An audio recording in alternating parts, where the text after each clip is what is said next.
Welcome to the channel. Here, we master tricky words and their pronunciations. Today, we're tackling the word carve. It might seem simple, but by the end of this video, you'll be able to pronounce it with confidence. The correct pronunciation is carve. Let's break it down. First, we have K-A-R, which sounds like car in cart. Then comes V, a strong V sound, like in victory. Now let's put it all together. Carve. Try repeating after me. Carve. Now a little faster. Carve. And at full speed, carve. Keep practicing, and soon, this word will feel natural to you.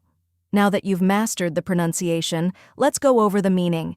Carve means to cut something, usually wood, stone, or food, into a particular shape.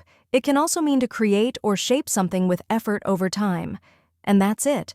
Now you know how to pronounce carve and what it means. If you found this helpful, give this video a like and share it with others. Comment below with any tricky words you'd like me to cover next, and don't forget to subscribe for more pronunciation guides. See you in the next video.